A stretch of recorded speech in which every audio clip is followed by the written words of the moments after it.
مبدئيا كده انا عارف ان انت دورت على اليوتيوب كله عن نسخه جوجل كاميرا للموبايل بتاعك وما لقيت، فانتوا مستنيين الفيديو ده، والفيديو ده مهم بجد يا صاحبي. انا جايب لك بنسبه 80% في الفيديو ده تحمل نسخه جوجل كاميرا بتاعه الموبايل بتاعك. ما قلتلكش 100% عشان نكون في مصداقيه في بدايه الفيديو، لان في تليفونات يا صاحبي جوجل كاميرا اصلا مش بيشتغل عليها. يعني لو التليفون بتاعك انفينكس وكده فانت ما تكملش الفيديو، لان انفينكس صعب جدا تلاقي، ولو لقيت حاجه كده نزلها في اقرب وقت. المهم يا صاحبي النهارده يكون كلامنا عن مثلا اوبو، عن ريلمي، عن سامسونج، عن فيفو، عن التليفونات دي كلها. لو انت بس انفينكس، الموقع اللي انا جايبه ما لقيتش فيه انفينكس عشان ما تكملش الفيديو يعني على الفاضي وكده. طب يا صاحبي قبل اي حاجه، لو انت ما تعرفنيش فانا اسمي احمد محمد، بقدم محتوى الايديت وبنزل لكم شروحات اللي انتوا بتطلبوها مني جنب الايديت، زي ناس كتير قوي طلبت مني جوجل كاميرا. بجيب لك موقع النهارده احترافي جدا، وعشان ما نطولش في المقدمه وكده يا صاحبي انا عايزك تعمل لايك، وبجد بشكركم على كل الدعم اللي انتوا بتقدموه للقناه. والفيديو ده لو وصل ل 1000 لايك انزل لكم شروحات تطبيقات ثانيه، وان شاء الله في الفيديو اللي جاي اقول لك ازاي تحول الموبايل بتاعك بكامل لايفون، حتى بالنوتش بتاعه الايفون. اعمل لايك، ولو مش مشترك في القناه اشترك. يلا بينا على الشرح.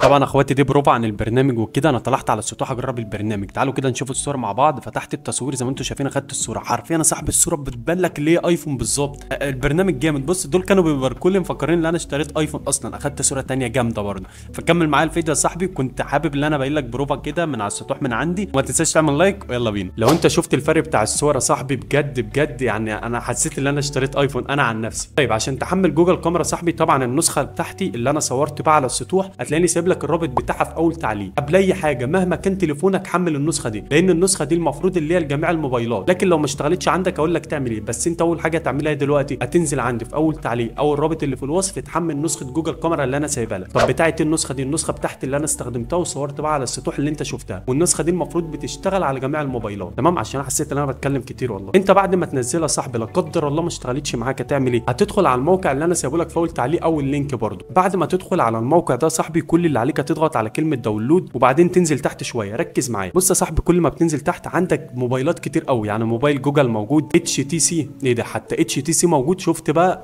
الموقع جامد. لو نزلت تحت هتلاقي موبايل لينوفو برده. لو نزلت تحت شويه كمان هتلاقي نوكيا، حتى النوكيا موجوده في الموقع ده. هتلاقي اوبو، طبعا هتلاقي عندك ريلمي، سامسونج، سوني، فيفو، شاومي. يعني عندك شركات كتير قوي بس انفينكس مش معاهم. عشان كده لو قلت لك انت انفينكس ما تكملش معايا الفيديو. طيب لو انت عايز مثلا تحمل النسخه بتاعت اوبو هتضغط عليها بالشكل ده كده يا صاحبي. اول ما تضغط عليها تيجي نازل تحت. طبعا لينك الموقع ده هتلاقيه في اول تعليق. بيقول لك انت اوبو ايه، اوبو اف 11 ولا اوبو اي 53 ولا اوبو اكس سي برو. المهم انت هتختار النوع بتاع تليفونك. طبعا على التليفون بتاعه اوبو رينو 5 تمام. ما لقيتش رينو 5 احمل رينو 4 اكيد هيشتغل عليها. تضغط على كلمه داونلود وتيجي نازل تحت شويه. تضغط على كلمه داونلود هنا كده اللي انا معلم لك عليها تنزل معاك. بس كده انا كده يا صاحبي لخصت لك الموضوع بتاع اليوتيوب كله بجوجل كاميرا. لو انت بقى التليفون بتاعك ما اشتغلش عليه حتى في الموقع، يعني حتى لو انت حملت من الموقع النسخه بتاعت تليفونك وما اشتغلتش، قول لي على المشاكل دي في كومنت وباذن الله نحلها مع بعض. بس تقدير لاخوك اللي هو طلع لك بحاجه زي كده وجاب لك الخلاصه. عايزك تعمل لايك للفيديو وتشترك في القناه لو انت جديد. وسلام يا اخواتي، اشوفكم